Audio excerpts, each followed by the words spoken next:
Holiday season means something different for all of us, but for the people you are about to meet, it's always about giving and receiving priceless presents like the gift of life. Our Andrea Isom sat down with some very special individuals who share a familiar story of courage, survival, and strength.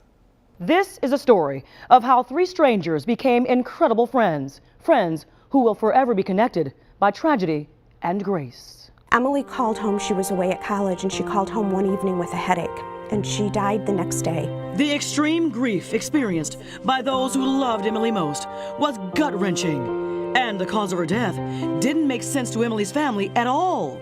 She was only 19. When they told me she had bacterial meningitis, I told them she can't. It has to be a misdiagnosis because she was vaccinated for that disease. She was, but not for every strain. Serogroup B, which accounts for over 50% of the cases around the country and all of the cases on college campuses, there wasn't a vaccine for at that time. I didn't even know it existed. Most people didn't. It does now. For Emily, it was too late. But it was just the beginning of her beautiful legacy. In our darkest moment, we made that decision for our daughter to become a hero. To donate Emily's organs, and what a hero and healer she has become. Emily Stillman has saved 5 lives with 6 of her organs, and countless others with her bone and tissue. We didn't realize yet what a beautiful thing that was going to be. And hence, the Emily Stillman Foundation was born.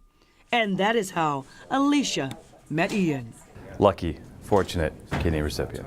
Ian Bernstein developed a disease that was destroying his kidneys.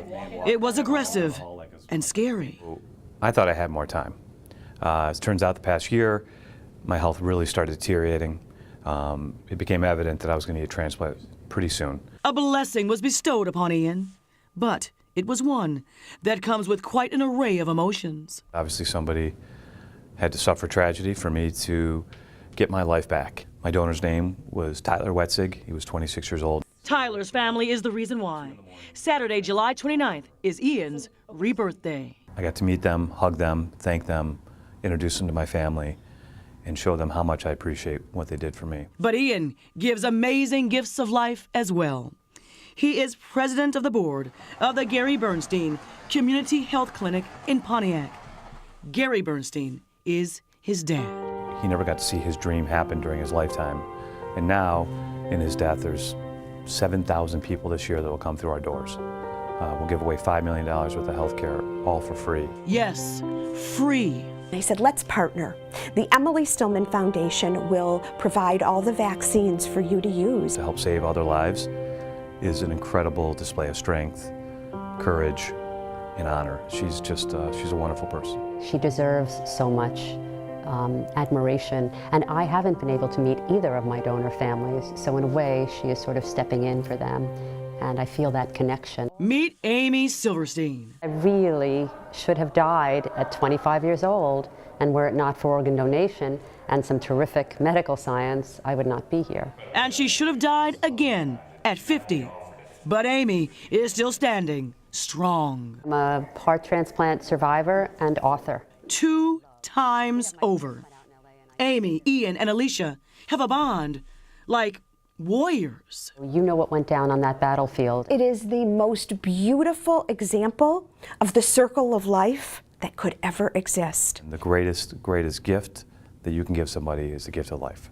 Together, at this sacred temple in West Bloomfield, they share their stories of survival and resilience. Their realities that are rich in gratitude, acceptance, and love. We all share something that really can't be spoken. There is a magic to it, and a tragedy to it, and a wonder to it that really, I think, defies words. Please tell the masses that the Gary Bernstein Clinic is free and open to anyone across the state of Michigan.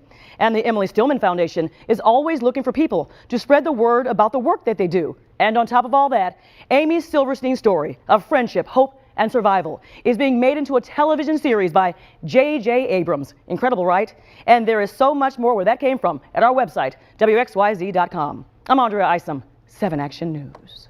Wow. Really a wonderful story, all coming out of a tragic loss. One woman. What an incredible gift to give in the face of tragedy. It's incredible, and kudos to all in this giving season, the way they continue to give. Setting such a good example.